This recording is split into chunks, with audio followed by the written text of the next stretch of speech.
When it comes to multitasking, how do we do it? Do we want to see more than one thing at a time? You can do that on your computer, even if you don't have two monitors. For example, I'm writing real time right now, and maybe I want to also see my CaseViewNet screen. How would I go about that? Well, first of all, when you're watching your screen, I'm going to go ahead and pause this for a second. Real time's happening here at the moment. I'll just go ahead and give it a little pause. You'll notice that my screen is full screen. In other words, it's maximized. If I do a restore down, then I can actually put this on one side of my screen or the other. We won't worry about the timers right now. I'll turn that off. Now, how am I going to get this on the left side of the screen or the right side? Well, I'll hold down my Windows key and I'll press my left arrow. Now, when I do that, it's going to pop up and ask me what other window that I have open do I want to bring forward. I'll click on my CaseViewNet one and then click Connect. When I do this, I'll go ahead and start up my real time again. You can see the person joined a little bit late, but then can actually still see all the text that I'm writing. So in this method here, what I'm just basically showing you is the ability to split a screen. Now I split the screen from real time to case view. Now how else can this scenario happen? Well, this could be your attorney. Maybe he wants to see the split screen of the text you're writing for CaseViewNet.com, and then he also wants to see his Zoom. Well, let me show you how that works. I'm going to go ahead and open up a Zoom meeting. I'm just going to go ahead and do a quick new meeting right now versus scheduling it, and I'll join this.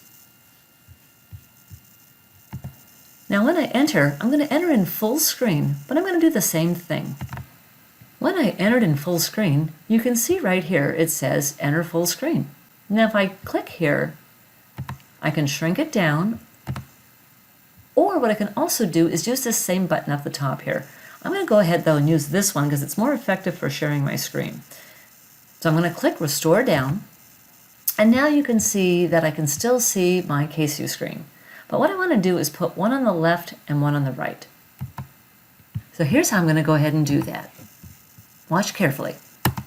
First, I'm going to go ahead and close this screen because I'm getting too many things open. So I'll close this one, and now I just have this and this.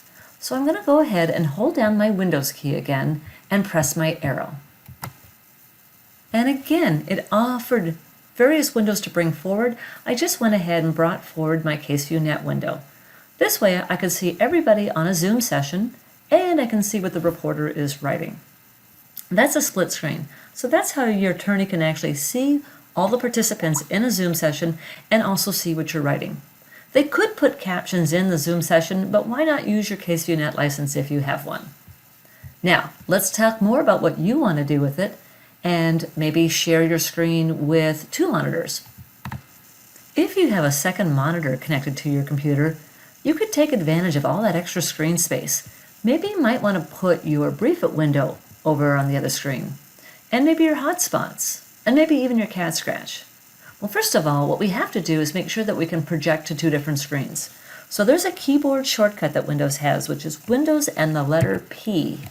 Now when I do a Windows P, and I have a second computer plugged in, I can choose the extend option. When I click extend, that means I can extend my screen and put other things onto the second monitor. So now I'm going to go ahead and open up my BriefIt window and a couple of those other panes I just mentioned.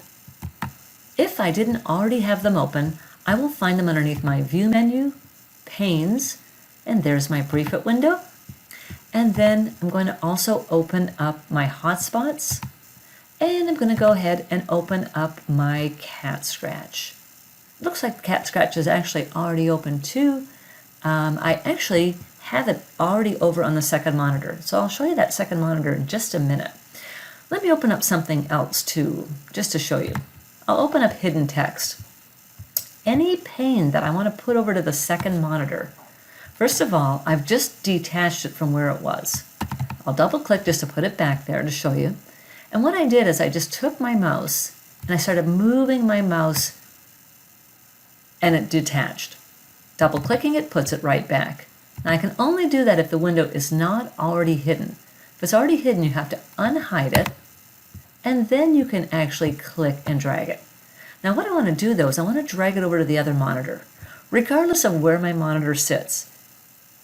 If my monitor is over on the left side of my screen or behind my laptop, it still doesn't matter.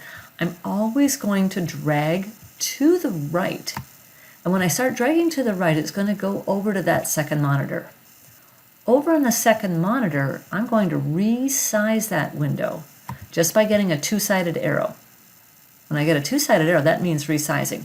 I'm doing that on the other side of this window just so I get a little bit of room then to move it.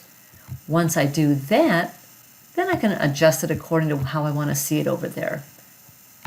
Then I can see my real-time screen a little bit better over here and see all the rest of it on the other side. So I can extend different panes over to my other screen, or I can put a whole different application there and see how all this looks. Now, if I want to see something different over on the other screen, maybe I'm editing and I want to see my exhibit file. I could do that too. So instead of just sharing various panes in Catalyst, I could again share different programs. I'm going to do the same thing. I'm going to go ahead and open up Adobe and let's get an exhibit. Now, let's just pretend that these exhibits here, these stickers, are my actual exhibit that I want to look at while I'm editing. Again, what I've done is I've already restored down this window so that I can see four corners, or basically see the edges. Now, again, on the title of the window, I'm just going to hold down my left mouse button and start dragging it over to the right. Once I get it over to the right screen, I'll make it full size again. And then this way I can see one thing on my laptop screen and the second thing, something different on my second monitor. Lots of different ways to either split screen or use a dual monitor. I hope these helps, all these little choices help, and thanks for watching.